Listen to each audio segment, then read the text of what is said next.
Bonsoir. Donc dans un premier temps, je vais vous présenter l'association, la Fédération française du paysage. Donc on a une fédération nationale avec 2 salariés. Et de cette fédération nationale donc, émanent en fait 11 associations régionales, dont la nôtre, la FFP Grand Ouest, qui regroupe 3 régions, la région Bretagne, Pays de la Loire et région Centre. Donc on est sur une grande région. Et à la fois, on est une association aussi qui est assez dynamique par rapport aux autres. Enfin, il y en a, on va dire, trois régions en France qui sont assez dynamiques et à la fois qui dynamique en action, mais également au niveau du nombre d'adhérents, puisqu'on est sur la région Grand Ouest, 145 adhérents. 11 de plus que l'année dernière, donc on est plutôt content puisque voilà, l'idée, effectivement, la fédération, c'est de pouvoir rassembler les paysagistes, concepteurs. C'est la seule association en France qui permet justement de rassembler cette profession qui se veut aussi large puisqu'elle est ouverte aux libéraux, enfin, mais également aux salariés, aux personnes qui travaillent dans le privé comme dans le public ou semi-public, puisque moi-même, en fait, je travaille au CAE et donc voilà, donc l'idée c'est vraiment d'avoir une ouverture sur les pratiques du paysage et qui se retransmet en fait, qui se retranscrit au sein de la FFP. Donc 3 vice-présidents. Donc Anne Audran, Gaël Pigné, pardon, excuse-moi Gaël, du Pays de la Loire, Anne Audran qui est de Bretagne et puis Vincent Brault qui est du centre.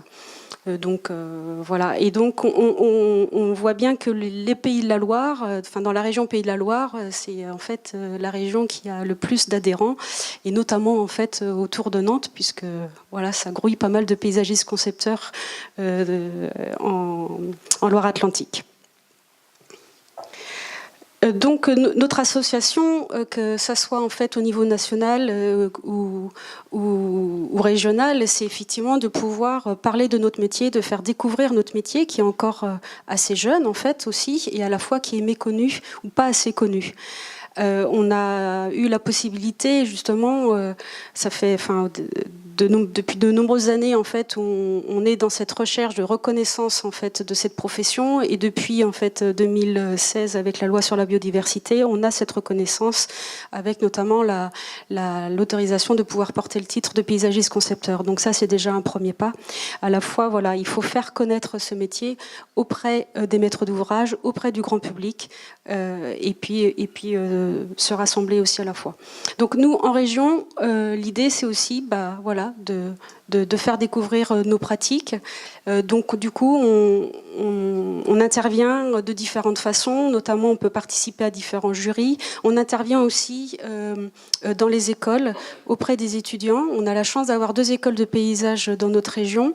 Donc du coup, voilà, chaque début d'année, on va à l'école Agrocampus, par exemple, présenter la FFP, échanger avec les étudiants. L'idée, c'est de pouvoir faire la même chose avec l'école de Blois. Et puis on est en relation aussi avec des institutions professionnelles en lien avec notre métier, notamment avec la FNPHP, et notamment on a eu la possibilité de signer la charte pour la promotion des produits horticoles pour la région Pays de la Loire et également Bretagne, c'est en cours pour la région Centre. On est aussi en relation avec l'UNEP, qui est l'Union nationale des entreprises de paysage.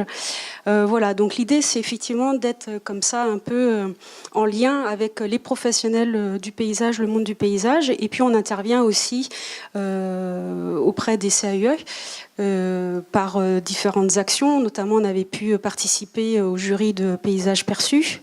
On est intervenu aussi l'année dernière dans le cadre d'une journée sur la revitalisation des centres-bourgs, où on avait la possibilité en tant que FFP d'avoir un stand et de pouvoir à la fois parler aussi de notre métier et de la façon dont on peut intervenir par exemple sur cette thématique-là. Voilà, donc ça c'est notre présentation auprès des institutions, on va dire. Voilà. Et puis bien sûr, l'idée c'est de pouvoir vous rencontrer, aller à votre rencontre, parler de notre métier auprès du grand public. Et pour ça, voilà, différentes actions sont mises en place, notamment, on va dire, en Bretagne avec Café Paysage qui est plus donc sur Rennes, qui se passe plutôt l'hiver, et donc du coup l'idée voilà, c'est de pouvoir discuter, échanger sur un sujet donné, et puis 2 actions qui se ressemblent, qui ne se s'appelle pas de la même façon, mais à la fois c'est le même objectif, c'est-à-dire que sur le temps du midi, de pouvoir justement aller visiter un site avec le maître d'œuvre, avec le maître d'ouvrage. Donc sur Nantes, il y a eu plusieurs actions qui s'appellent Midi Paysage, et puis sur Rennes, donc Paysage emprunté. C'est ouvert au grand public, donc voilà, l'idée c'est de pouvoir avoir des informations précises, intéressantes, d'échanger, de discuter sur un projet particulier. C'est ça. Voilà. Et puis aussi des actions envers les adhérents, notamment auprès. Alors on peut avoir effectivement des questions, des réflexions autour des appels publics, des avis d'appel public à la concurrence. Donc voilà, pour répondre de façon technique en fait sur des problématiques données ou des questionnements. Mais en Pays de la Loire, dans la FFP Grand Ouest, pardon, on essaye aussi de développer des formations, de pouvoir échanger, discuter sur des problématiques données, et notamment on a pu mettre en place des formations sur les toitures végétalisées, les vivaces, des visites de pépinières aussi, des visites d'entreprise. La semaine dernière d'ailleurs on était une visite d'entreprise d'une entreprise qui était spécialisée dans les semences de gazon. Voilà, donc l'idée ça peut être des sujets très particuliers, très pointus. On est aussi en attente en fait des souhaits de nos adhérents pour pouvoir répondre vraiment à leurs demandes. Et puis on se doit aussi d'avoir une communication auprès des adhérents, et notamment avec la reconnaissance du titre de paysagiste concepteur. Donc on a toute cette information à faire passer auprès des adhérents pour que les personnes puissent faire cette démarche auprès du ministère pour pouvoir avoir l'autorisation de porter le titre. Autre communication, vous avez eu justement un exemplaire, la possibilité de prendre effectivement des documents comme on avait pu le faire il y a quelques années sur le guide à l'usage des maîtres d'œuvre pour expliquer ce que c'est le métier de paysagiste concepteur.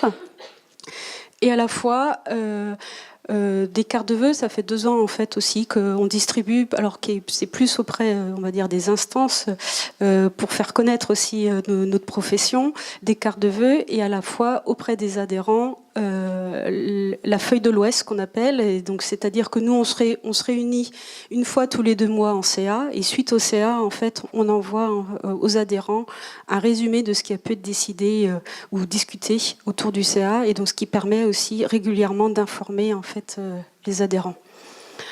Voilà, donc en fait on est vraiment dans l'objectif de faire connaître, de rassembler déjà les adhérents, les professionnels du paysage, de pouvoir échanger, développer ces discussions, et à la fois faire connaître notre métier, nos différents métiers en fait face à cette profession de paysagiste concepteur qui est encore assez peu connue en fait. Voilà, et d'où la possibilité qui nous a été offerte ce soir de pouvoir parler de ce métier-là.